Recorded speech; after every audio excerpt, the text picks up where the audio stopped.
نبی رحمت صلی اللہ تعالی علیہ وسلم نے فرمایا کہ رب فرماتا لوگوں میں نے اپنی ذات پر ظلم کو حرام قرار دے دیا ہے۔ مالک و قادر مطلق ہو کر کریم فرماتا ہے میں کسی پر ظلم نہیں کرتا، اور تمہارے درمیان بھی ظلم کو حرام قرار دیتا ہوں، کسی پر زیادتی نہ کرنا۔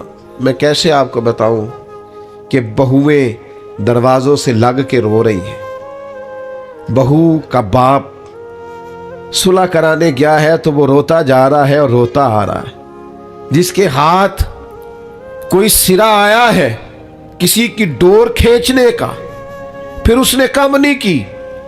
کسی شخص کا کہیں ہاتھ پڑتا تھا، وہ طاقتور تھا تو اس نے پھر کمزور کو لتاڑنے میں گھسیٹنے میں کوئی کسر نہیں چھوڑی۔ مومن کی یہ شان نہیں۔ مومن کا مقام تو یہ ہے کہ نبی پاک صلی اللہ علیہ وسلم سے پوچھا گیا، حضور فرماتے حضرت موسیٰ علیہ السلام نے اللہ سے پوچھا مالک تیری بارگاہ میں معزز کون ہے؟ بڑے لوگ بڑی جگہوں پہ معزز ہے، کوئی خاندان میں معزز ہے، کوئی قبیلے میں معزز ہے، کوئی علاقے میں معزز ہے، کوئی اپنے شعبے میں بڑا معزز ہے۔ اے اللہ تیرے حضور معزز کون ہے؟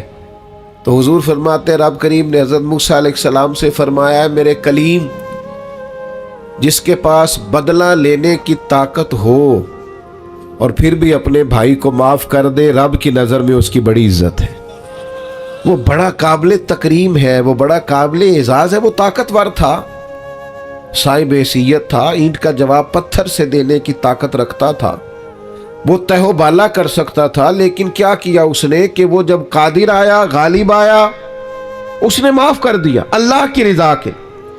تو ظلم نہیں، جبر نہیں، زیادتی نہیں، تکلیف نہیں۔ اور اگر کوئی ظلم کر رہا ہے تو وہ یہ مت بھولے کہ اگر کسی کو پتہ نہیں ہے کہ میں زیادتی کر رہا ہوں، وہ گھر میں زیادتی کر رہا ہے یا دکاندار ہو کے گاہکوں سے زیادتی کر رہا ہے یا آفیسر ہو کر اپنے ماتحتوں سے زیادتی کر رہا ہے یا سربراہ ہو کر کسی ادارے کا اس ادارے کے معاملات سے زیادتی کر رہا ہے، استاد ہے تو شاگردوں کے حق میں کسی قسم کی ناانصافی کا مظاہرہ کر رہا ہے، وہ کوئی بھی اگر وہ سمجھتا ہے کہ میں زیادتی کر رہا ہوں، ظلم کر رہا ہوں، اور یہ کہ کسی کو پتہ نہیں چل رہا، میری سازش بڑی کامیاب جا رہی ہے اور میں نے آنکھوں میں دھول جھونک رکھا ہے، تو اللہ کا قرآن بولا فرمایا وَلَا تَحْسَبَنَّ اللَّهَ غَافِلًا عَمَّا يَعْمَلُ الظَّالِمُونَ، فرمایا ہے سننے والے ہرگز اللہ کو ان کاموں سے بے خبر نہ سمجھنا جو کام ظالم کر رہے ہیں، یہ گمان نہ کرنا کہ رب بے خبر ہے،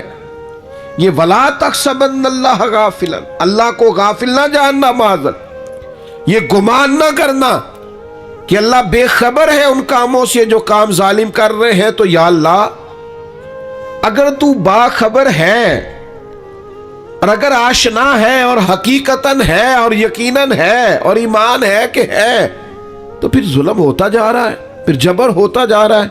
تو اللہ کریم نے فرمایا انما یؤخرہم لیوم تشخص فیہ الابصار، فرمایا رب انہیں اس دن کے لیے مہلت دے رہا ہے جس دن پھر آنکھیں کھلی کی کھلی رہ جائے گی، اس قیامت کے دن تک کے لیے اللہ مہلت دے رہا ہے جس دن پھر نگاہیں پھٹ جائیں گی، آنکھیں کھلی کی کھلی رہ جائے گی۔ دوستو یاد رکھنا ظلم کی تین قسمیں، شرک بھی ظلم ہے، قرآن مجید نے کہا ان الشرک لظلم عظیم، بے شک شرک بہت بڑا ظلم ہے۔ یہ اللہ کے ساتھ زیادتی ہے کہ مالک اللہ ہو، خالق اللہ ہو، رازق اللہ ہو، قادر اللہ ہو اور انسان اس کے ساتھ شریک ٹھہرائے۔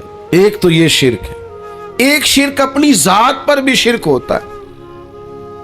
جو لوگ گناہ کرتے ہیں نا، جو لوگ اللہ کی نافرمانی کر کے اپنے لیے دوزخ اکٹھی کرتے ہیں، وہ اپنی جان پر ظلم کرتے ہیں، گناہ کر کے، زیادتی کر کے، اللہ کی نافرمانی کر کے۔ قرآن مجید نے کہا وَمَن يَتَعَدَّ حُدُودَ اللَّهِ فَأُولَٰئِكَ هُمُ الظَّالِمُونَ،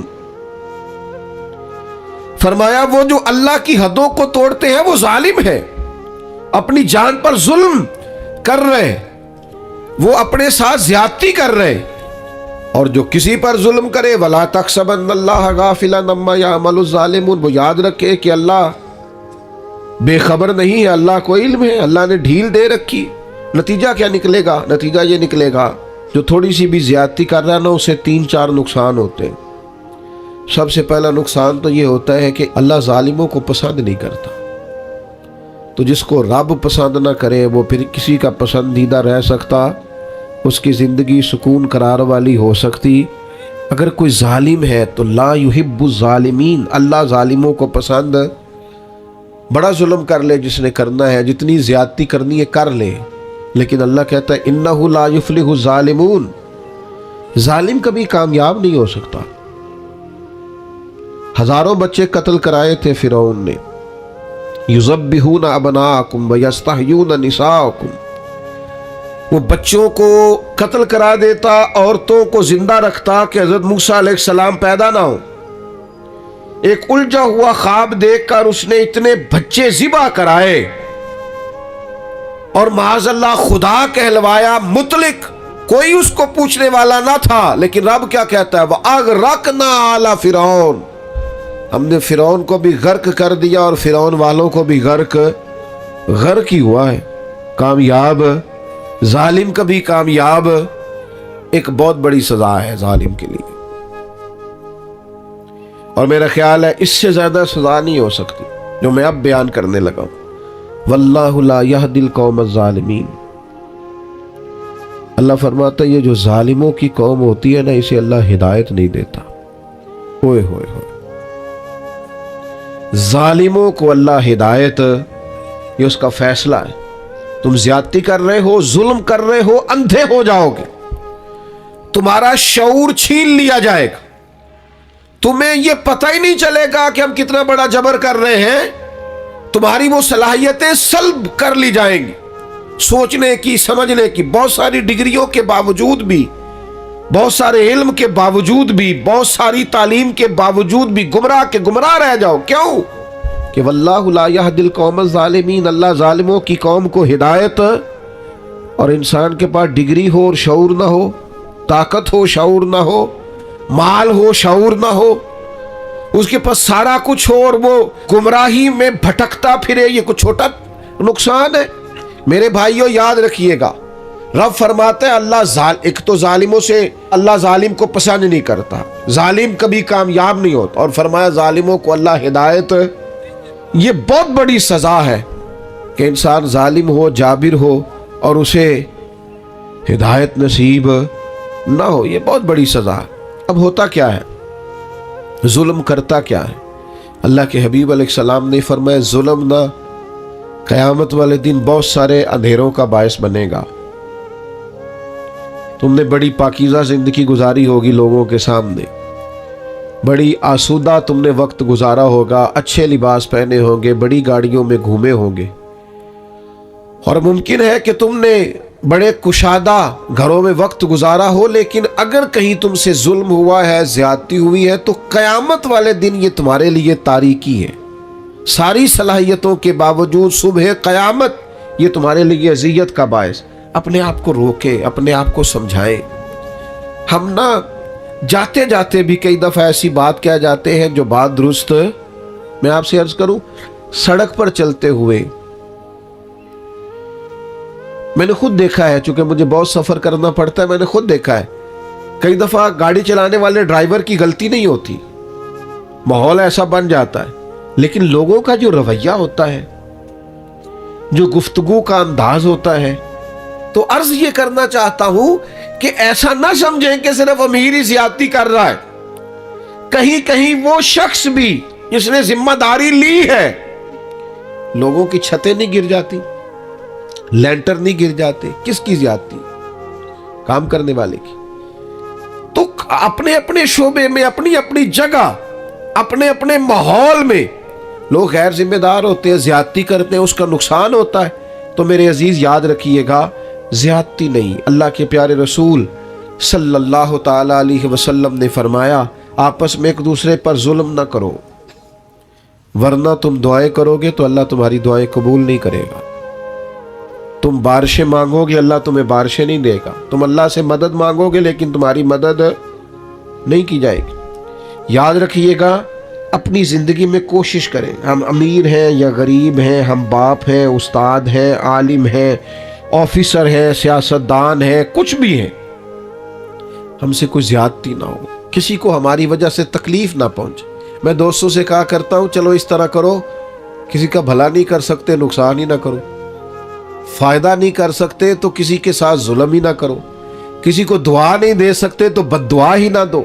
چلو ایسا کرو کہ اپنے وجود کو رکاوٹ ہی نہ بناؤ، کسی کے لیے آسانی پیدا کرنے کی صحیح کریں، مل جل کے کسی کا بھلا کرنے کی کوشش کریں، لوگوں کے لیے خیر جمع کرنے کا ارادہ کریں، کوشش کریں کس حد تک کسی کا بھلا ہو سکتا ہے۔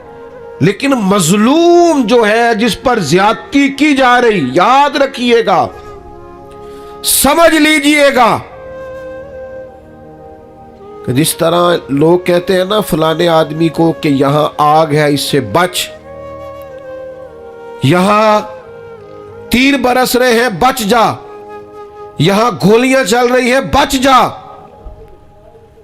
مظلوم کی بد دعا سے بھی اسی طرح بچنا چاہیے۔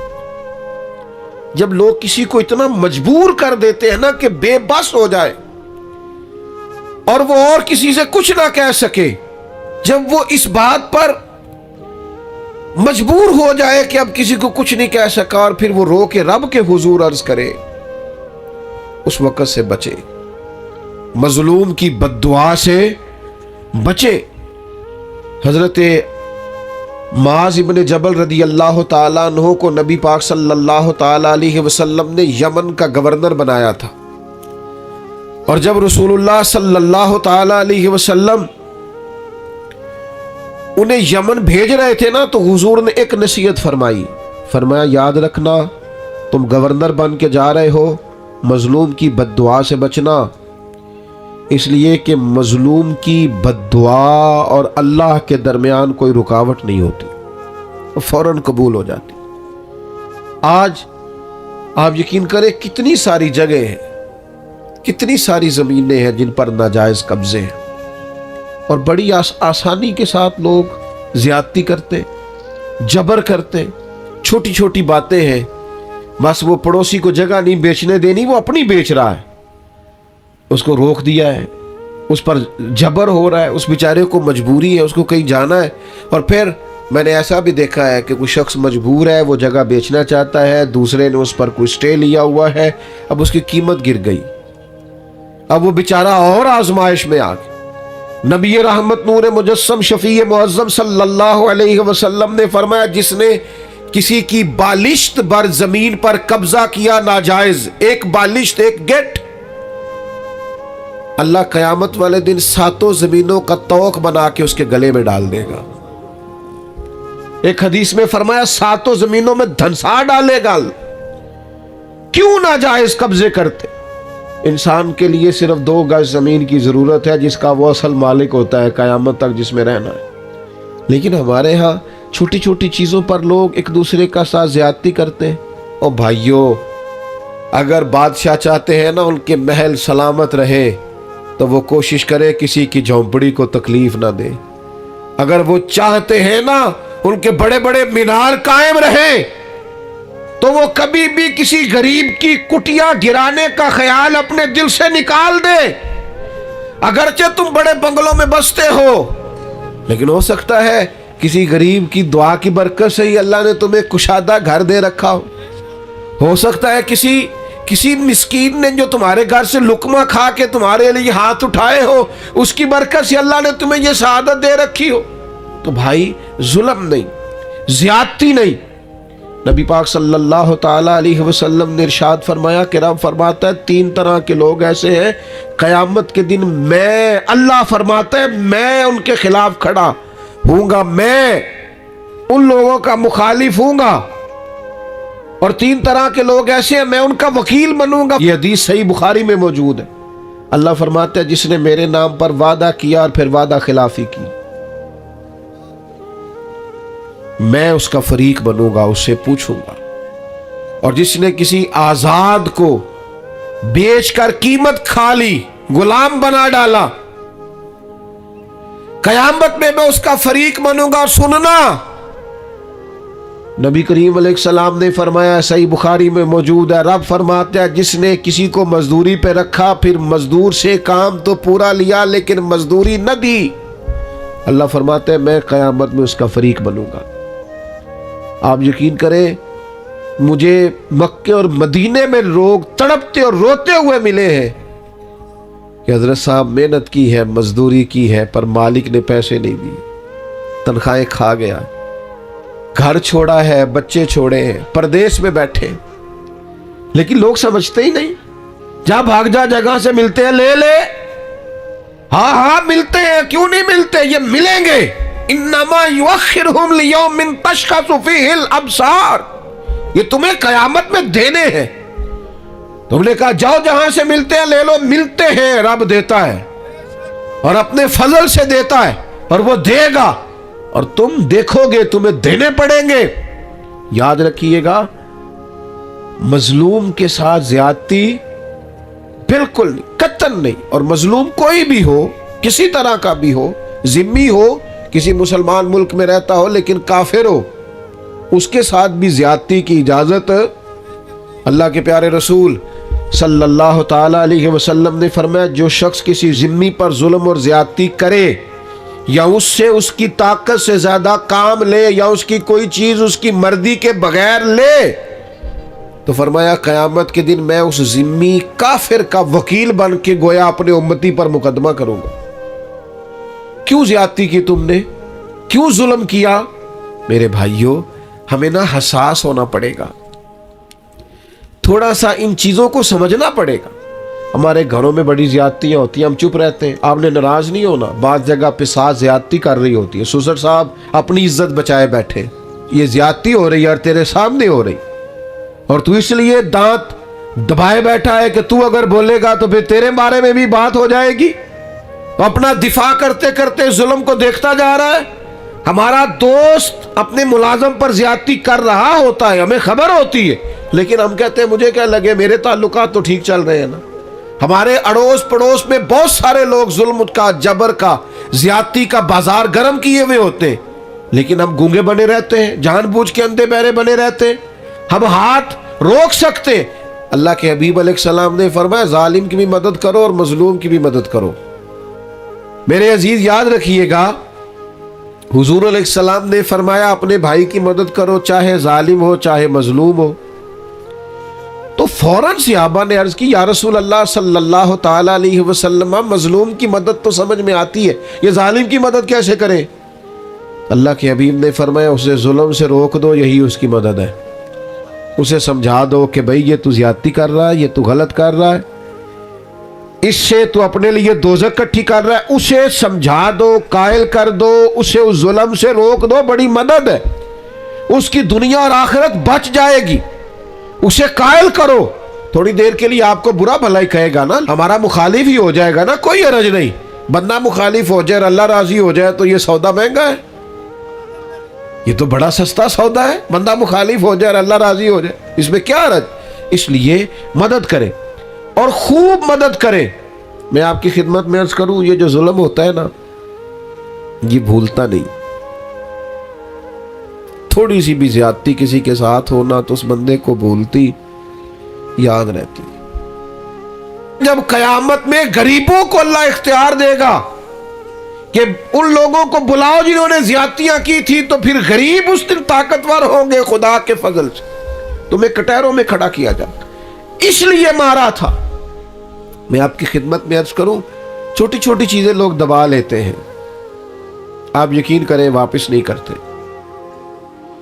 اور پھر لفظ کیا ہے، جا جہاں سے ملتی ہے وہاں سے لے لے، جہاں سے تجھے میسر آتی ہے وہاں سے جا کے۔ اللہ کے رسول صلی اللہ علیہ وسلم نے فرمایا، یہ سنن ابو داؤد میں بھی حدیث موجود ہے اور دیگر جگہوں پر بھی موجود ہے، حضور فرماتے ہیں اللہ تعالیٰ دنیا میں کسی گناہ کی سزا اتنی جلدی نہیں دیتا جتنی جلدی ظلم اور قطع رحمی کی سزا دیتا ہے۔ آخرت میں جو عذاب ہوگا وہ الگ ہے، لیکن دنیا کے اندر اتنی جلدی کسی جرم کی سزا نہیں ملتی جتنی جلدی سزا ظلم کی ملتی۔ مکران شاہ تھا نا، بادشاہ تھا وقت کا، تو سیر کا بڑا شوقین تھا، سیر پہ گیا ہوا تھا، تو بہت ساری فوج بھی ساتھ جاتی تھی، سپاہی ساتھ جاتے تھے۔ اس کے سپاہیوں نے کیا کیا، ایک بوڑھی عورت کی گائیں جبرن ذبح کر کے نہ کھا لی۔ اب وہ بوڑھی نے جب بات کی تو انہوں نے ڈانٹ دیا۔ جس دن بادشاہ نے واپس جانا تھا، کسی طریقے سے ایک پل تھا، دریا کے اوپر سے گزرتا تھا، دریا کے اس پار جنگل تھا جہاں کچی بستیاں تھیں، وہاں اس بوڑھی کی گائے ذبح کر کے وہ کھا گئے۔ تو بادشاہ جب پل سے گزر رہا تھا نا، تو بوڑھی پل کے اندر کہیں چھپ کے بیٹھ گئی۔ جب بادشاہ کی سواری گزری نا، تو بھاگ کے آ کے اس نے گھوڑے کی لگام تھام لی، کہنے لگی مکران شاہ ٹھہر جا، روک ذرا، میرے اوپر ظلم کر کے ایسے جا رہے تو؟ بادشاہ کہتا ہے بڑا طاقتور تھا، لیکن بوڑھی نے جملہ کہا، چکرا کے زمین پہ گرا اور تڑپ گیا بادشاہ وقت۔ بوڑھی کہنے لگی میں بیوہ بے اولاد ہوں، تیرے سپاہی میری گائیں ظلمن جبرن ذبح کر کے کھا گئے ہیں، اس پل پر چھپ کے بیٹھی تھی، میں نے بڑی مشکل سے تیرا گھوڑا روکا ہے، لگام تھامی ہے، بس ایک سوال کا جواب دے کہ میری گائے کا حساب اس پل پہ دینا ہے کہ پل صراط پہ دینا ہے؟ ابھی فیصلہ کر، یہاں دینا یا وہاں؟ بادشاہ چکرا کے زمین پہ گرا، رویا، کہنے لگا نہیں میں پل صراط پہ حساب نہیں دے سکتا، تو یہی حساب لے لے، وہ مشکل ہے، بلاؤ سپاہیوں، او بھائیو حساب تو دینا ہے، آج کے پل پہ نہ دو گے تو پل صراط۔ اور ایک اور بہت بڑا ظلم ہم کرتے، زمین پہ قبضہ، مال پہ قبضہ، عزتوں پہ حملہ۔ ناراض نہ ہونا، ہمیں عادت ہو گئی ہے غیبت کرنے کی۔ میں ایک جگہ پہ گیا ہوا تھا، تو ایک صاحب مجھے کہنے لگے جی یہ جس مسجد میں آپ آئے ہیں نا، اس مسجد کے مولوی صاحب اور کمیٹی کے ساتھ مل کے بڑے پیسے کھا گئے مسجد کے۔ اتنی مجھے تکلیفات باتوں کا بڑا غصہ آتا ہے۔ میں نے اس سے کہا کہ آپ نے کتنے دیے پیسے؟ کہنے لگا جی نہیں میں تو نہیں دیتے، لوگوں نے دیتے نہیں۔ تو میں کہ یار آپ ہی لوگ کی پوچھ لیں گے، تو کیوں ایڈا پریشان ہے؟ عجیب تیرا فلسفہ بھائی، تو ایک عالم دین کی عزت پر تو حملہ کر رہا ہے، تجھے پتہ ہی نہیں۔ لوگ سمجھتے نہیں، بڑے بڑے باعزت لوگوں کے بارے میں لوگ جملہ بول دیتے، مخلوق تو فنکار ہے اس درجہ کے پل بھر میں، سنگے در کعبہ سے بھی اسنام تراشے، اور تم کون ہو کیا چیز ہے داغے کبابی۔ لوگوں نے تو مریم پہ بھی الزام تراشے، حضرت مریم سلام اللہ علیہا پر بھی الزام لگا دی، لوگ باز ہی نہیں آتے۔ حضرت عمر کا زمانہ تھا، حضرت سعد بن ابی وقاص یہ 7ویں مسلمان ہیں اور نبی پاک علیہ السلام کے ماموں ہیں رشتے میں، عشرہ مبشرہ اور وہ بڑی لسٹیں جن میں بڑے بڑے بزرگ شامل ہوتے، سمجھ لیں اس لیول کے آدمی حضرت سعد بن ابی وقاص، اور ساری زندگی میدان میں گزاری، کوفے کا گورنر بنایا گیا۔ تو پتہ لوگوں نے کیا شکایت لگا دی، ان کو تو جی نماز نہیں صحیح پڑھانی آتی۔ ہائے ہائے، حضرت سعد بن ابی وقاص سے جناب عمر نے پوچھا، اور یہ بخاری مسلم میں حدیث، آپ فرمانے لگے سعد لوگ یہ کہہ رہے ہیں، فرمایا مجھے اللہ کی قسم میں اس طرح نماز پڑھاتا ہوں جس طرح میں نے اپنے نبی سے سیکھی ہے۔ لوگ باز ہی نہیں آتے، دیکھتے نہیں بندہ کتنا بڑا ہے، تیری زبان جس کی بارے میں مرضی بات کر دیتی ہے۔ حضرت سعد بن ابی وقاص رضی اللہ تعالیٰ عنہ سے کے بارے میں جب شکایات آئیں کوفہ سے، تو حضرت عمر نے بندہ بھیجا، فرمایا تفتیش کرو، جس جس جگہ لوگ گئے، صحابہ گئے تفتیش کرنے، معلومات کرنے، حقیقت پوچھنے، ہر ایک نے جناب سعد کے لیے دعا کی۔ کہا اتنا اچھا آدمی، لیکن ایک شخص تھا اسامہ بن قتادہ ابو سعدہ، وہ کھڑا ہو گیا، اس نے 3 باتیں کی، کہنے لگا جی دیکھیں کتنے بڑے آدمی کی عزت پر حملہ کر رہا ہے، کتنا بڑا ظلم کر رہا ہے۔ کہنے لگا جی ایک تو یہ لوگوں کو جنگ میں بھیج دیتے، خود نہیں جاتے، ایک مال غنیمت صحیح تقسیم نہیں کرتے، ایک فیصلے ٹھیک نہیں کرتے۔ حضرت سعد بن ابی وقاص 7ویں مسلمان، نبی پاک کے ماموں، قربان جائے۔ حضرت سعد کو بڑی تکلیف ہوئی، جب عزت دار آدمی کے بارے میں لوگ بات کرتے دل ٹوٹ جاتا، تڑپ گئے اور عرض کرنے لگے یہ بخاری مسلم کی صحیح حدیث جید سند کے ساتھ حدیث عرض کر رہا ہوں، حضرت سعد بن ابی وقاص اللہ کے حضور عرض کرنے لگے مالک اگر یہ بندہ جھوٹا ہے نا تو اس نے میرے بارے میں 3 باتیں کی ہیں، میں بھی 3 بد دعائیں اسے دیتا ہوں۔ اللہ ایک اس کی عمر لمبی کر دے، ایک اس پر محتاجی غالب کر دے، ایک اسے فتنوں میں مبتلا کر دے۔ لوگ کہتے ہیں اس کی اتنی لمبی عمر ہو گئی تھی کہ یہ بھویں اس کی جھک گئی تھی اور گلیوں میں مانگتا پھرتا تھا، بڑھاپا تھا، چلا نہیں جاتا تھا، لیکن معاذ اللہ فتنے کا یہ حال تھا، اس حالت میں بھی لڑکیوں کو چھیڑتا، لوگ لانتے برساتے، کہتے تو کیا کرتا ہے؟ تو کہنے لگا لوگوں تمہیں پتہ نہیں مجھے جناب سعد بن ابی وقاص کی بد دعا لگ گئی ہے، یہ بد دعائیں پیچھا کرتی ہیں، نیند میں سراغ کر دیتی ہیں، مجھے بے چینی رہتی ہے، بے قراری رہتی ہے، مجھے اضطراب رہتا ہے، مجھے گھر میں نیند نہیں آتی۔ اور غور کر تو نے بد دعا تو نہیں لے لی کسی مظلوم کی؟ سوچ، کسی کو تکلیف تو نہیں دے بیٹھا، کسی کا مال تو نہیں دبا لیا، کسی کی عزت پر حملہ تو نہیں کیا؟ نبی اکرم صلی اللہ تعالی علیہ وسلم نے فرمایا، مسند احمد میں موجود ہے، فرمایا مظلوم کی آہ اللہ ضرور بالضرور سنتا ہے، مظلوم کی، یہ یاد رکھنی ہے آپ نے حدیث، مظلوم کی بد دعا اللہ ضرور سنتا ہے، اگرچہ مظلوم فاسق فاجر ہو، اگرچہ مظلوم کافر ہو، اس کے کفر کا وبال اس پر، اس کے گناہ کا وبال اس پر، لیکن اگر کسی بندے نے اس پر ظلم کیا تو اللہ اس کی بات کو ضرور سنے گا۔ اور ہم تو عزت دار لوگوں کے بارے میں باز نہیں آتے، باوقار لوگوں کے بارے میں باز نہیں آتے، اولیاء اور صوفیاء کے بارے میں لوگوں کی زبانیں کھل گئی ہیں، لوگ بات سمجھتے نہیں کس کے بارے میں کیا کہہ رہے ہیں۔ میں آپ کو یقین کے ساتھ کہتا ہوں، پہلے ہم یہ کبھی سنا کرتے تھے اور یہ ہمارے تجربے تھے، باتیں گزری تو ہمیں سمجھ آئی، تجربے سے گزری تو سمجھ آئی کہ تلوار کے زخم بھر جاتے ہیں، زبان کے زخم بھرتے نہیں۔ او میرے دوستو، کسی کو کوئی تھپڑ مارتا ہے تو وہ درد چند لمحوں کے لیے ہے، لیکن کسی کو گالی دیتے ہو تو وہ زخم بھرتا۔ اور اگر اپنے کسی پیارے کے بارے میں بیٹھ کے کئی غیبت کرتے ہو نا، میں نے ایک دفعہ اپنے ایک دوست کے بارے میں اس کی غیر موجودگی میں کہا تھا، میں نے کہا یار ساری دنیا بات کر لیتی تو نہ کرتا، تجھ سے شکوہ نہیں بے وفائی کا، پر تجھ سے امید بہت زیادہ تھی، تیرا تو پیار تھا، تیرا بنتا نہیں تھا، تجھے نہیں چاہیے تھا۔ اور پھر آپ ایک بات آپ کو بتاؤں، جن کے پاس بیٹھ کے ہم غیبتیں کرتے ہیں نا، یہ سگے نہیں ہوتے، یہ فوراً جا کے سناتے ہیں، اور آدھی بات آپ نے کی ہوتی ہے، باقی آدھی ان کے پاس ہوتی ہے، اور کچھ لوگوں کو چسکا لگا ہوتا ہے لوگوں کی عزتوں پہ ہاتھ ڈالنے کا، یہ کام کبھی نہ کریں، اور لوگ کر دیتے ہیں۔ میں نے اپنی زندگی میں دیکھا ہے ایسے واقعات۔ ایک بات آپ مجھے بتائیے، اتنا بڑا مجمع ہے، ہوتا حد نگاہ دوست ہی دوست ہے، مجھے بتاؤ ہزاروں میں آپ لوگ ہیں، یہاں آج کسی بزرگ آدمی کے بارے میں، اسکول ٹیچر کے بارے میں، پروفیسر کے بارے میں، عالم کے بارے میں کوئی عورت اٹھ کے کہہ دے کہ اس نے میرے ساتھ دست درازی کی ہے، تو لوگ تفصیل پوچھیں گے جا کے اس بندے سے کہ تو نے کیا کہ نہیں؟ کس کی مانی جاتی ہے؟ کوئی تفصیل ہی نہیں پوچھتا، کوئی کسی طرف جاتا ہی نہیں، کوئی وضاحت ہی نہیں لیتا، بات گھوم جاتی ہے۔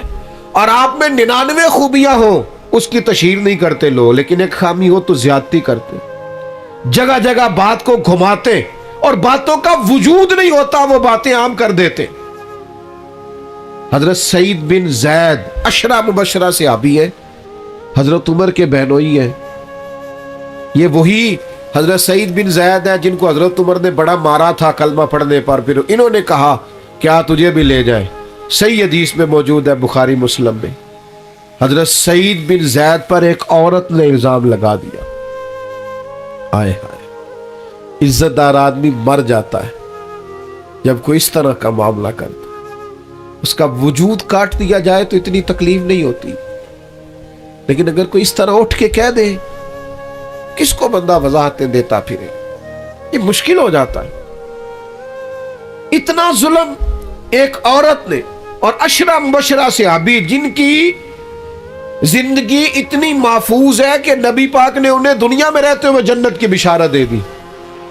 میں اکثر دیندار لوگوں سے کہتا ہوں، مجھے کوئی دوست کہتا ہے نا فلانا باتیں کرتا ہے فلاں عالم کے بارے میں یا فلاں بزرگ کے بارے میں، تو میں کہتا ہوں لوگوں نے تو نبیوں کو معاذ اللہ اور صحابہ کو معافی نہیں دی، تم کون ہو؟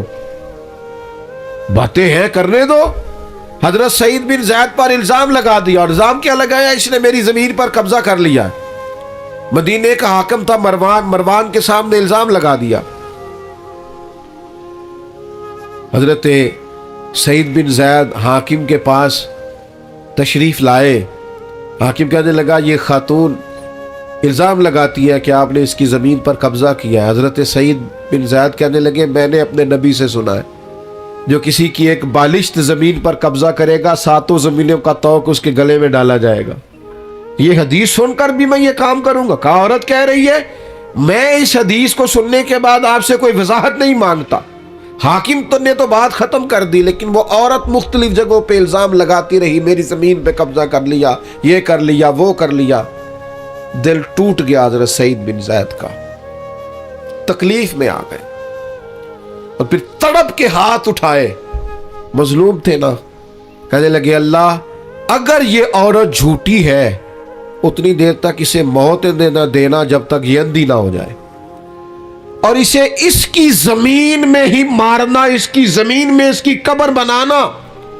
اتنے عزت دار آدمی پہ ظلم کیا، الزام لگا دیا، عزت پہ ہاتھ ڈال دیا۔ لوگ کہتے ہیں پھر وہ عورت اندھی ہوئی، پھر وہ دیواروں کو ٹٹول ٹٹول کے ہاتھ رکھ رکھ کے چلتی تھی۔ لوگ کہتے تھے کیا ہو گیا آنکھوں کو؟ کہتی تھی سعید بن زید کی بد دعا لگ گئی، یہ دعا لگ گئی ہے مجھے ان کی۔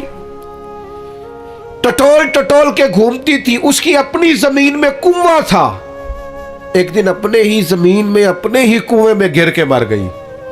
حضرت سعید بن زید کی وہ بد دعا جو اس کی تھی آپ نے وہ پوری ہوئی۔ دوستو کسی کو اتنا نہ ستائے کہ وہ ہماری شکایت رب کے حضور کر دے، اپنے آپ کو سمجھائیں، اپنے آپ کو نرم کریں، اپنی طبیعت پر ان باتوں کا اثر کریں کہ ہمیں کسی کے ساتھ کسی قسم کی کوئی زیادتی، نہ کسی کا مال، نہ کسی کی زمین، نہ کسی کی عزت، نہ اور کسی طرح بھی کسی کے ساتھ کوئی ظلم کرنا